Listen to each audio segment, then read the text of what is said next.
Timnas Indonesia U17 menghadapi Korea Utara pada perempat final Piala Asia U17 2025. Tim asuhan Nova Arianto tak gentar hadapi Korut yang punya kualitas individu bagus. Seperti diketahui, Piala Asia U17 2025 menyisakan 8 tim terbaik yang lolos babak perempat final. Di babak itu, Indonesia yang merupakan juara grup C berjumpa runner-up di grup D Korea Utara. Laga akan berlangsung Senin, pukul 21.00 waktu Indonesia Barat.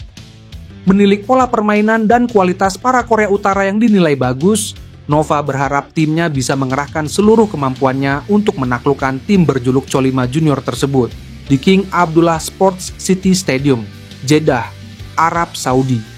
Korea salah satu tim yang diwaspadai secara kualitas individu, etos kerjanya, fisik, dan mental.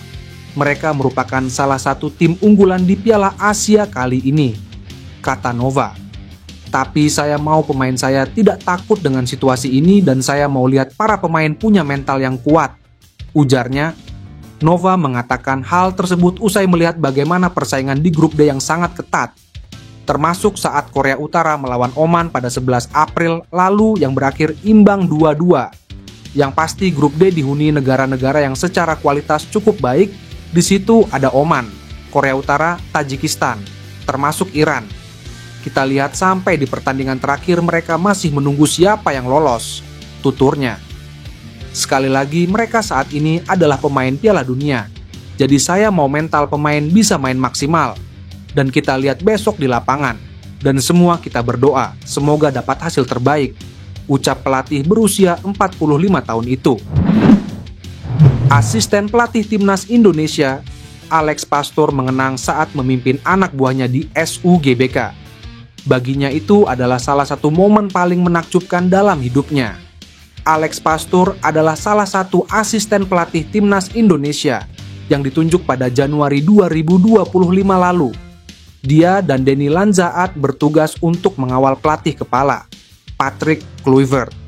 Pertandingan debutnya melawan Australia berakhir kurang baik karena Timnas Indonesia kalah 1-5 di Sydney Football Stadium, Sydney, Australia pada 20 Maret 2025 lalu. Namun di laga kedua, skuad Garuda berhasil bangkit. Di depan puluhan ribu penonton di SUGBK, Timnas Indonesia berhasil menumbangkan Bahrain 1-0 lewat gol tunggal oleh Romeni. Pastor mengakui itu merupakan salah satu momen terbaik dalam hidupnya. Pengalaman orang-orang sungguh menakjubkan. Ada 78.000 orang di stadion saat melawan Bahrain. Untungnya kami berhasil menang, sambungnya. 2 pertandingan itu merupakan bagian dari lanjutan grup C putaran ketiga kualifikasi Piala Dunia 2026 zona Asia. Dengan hasil itu, Timnas Indonesia kini duduk di peringkat keempat dengan koleksi 9 poin. Tim besutan Patrick Kluivert itu masih berpeluang lolos ke Piala Dunia 2026. Sebab masih ada 2 pertandingan tersisa di putaran ketiga untuk Timnas Indonesia. Mereka akan berhadapan dengan Cina dan Jepang dalam 2 laga sisa tersebut. Skuad Garuda akan terlebih dulu bersua dengan Cina di SUGBK, Jakarta pada 5 Juni. Kemudian bertandang ke Jepang pada 10 Juni 2025 mendatang. Laurin Ulrich, pesepak bola muda berbakat asal Jerman yang memiliki garis pemain keturunan Indonesia, mulai menarik perhatian pencinta sepak bola nasional. Gelandang serang berusia 20 tahun ini tampil menonjol bersama Stuttgart 2 di kompetisi kasta ketiga Liga Jerman. Dalam pertandingan terbarunya, Ulrich sukses menyumbang 2 assist saat timnya bermain imbang 2-2 melawan tuan rumah Unterhaching. Performa Ulrich di musim ini tergolong impresif. Dari 13 pertandingan bersama Stuttgart 2, ia telah mencatatkan 7 assist dan mencetak 3 gol. Statistik ini menunjukkan kontribusi aktifnya dalam skema permainan tim, terutama dalam hal membangun serangan dan menciptakan peluang. Sebagai gelandang serang, gaya permainannya disebut-sebut memiliki kemiripan dengan bintang muda Indonesia, Marcelino Ferdinand. Kabar mengenai kemungkinan Ulrich membela timnas Indonesia pertama kali mencuat melalui unggahan akun sepak bola @football.indonesia di Instagram pada awal April 2025. Disebutkan bahwa pemain muda tersebut memiliki darah Indonesia yang diturunkan dari kakek pihak ayahnya yang berasal dari Surabaya. Informasi ini kemudian dikonfirmasi lebih lanjut oleh pengamat sepak bola diaspora Yusa Nugraha. Menurut penelusuran lebih mendalam, kakek Laurin Ulrich diketahui lahir di Surabaya pada tahun 1941, sebelum Indonesia meraih kemerdekaannya. Laurin sendiri lahir pada tahun 2005 dan besar di Jerman. Namun jejak keturunan Indonesianya tetap melekat kuat. Langkah serius pun dilakukan oleh PSSI. Melalui Fardi Bakdim, upaya pendekatan terhadap Laurin telah dimulai. Kontak juga telah dijalin langsung dengan ayah Laurin, membuka peluang lebih besar untuk proses naturalisasi dan kemungkinan membela Garuda di pentas internasional. Status kelayakan Ulrich untuk membela timnas Indonesia juga dinilai sudah memenuhi syarat dari segi regulasi FIFA. Dengan adanya darah keturunan langsung dari kakek, serta belum pernah bermain di timnas senior Jerman, Ulrich dianggap memiliki potensi besar untuk segera direkrut ke skuad Garuda jika semua proses berjalan lancar.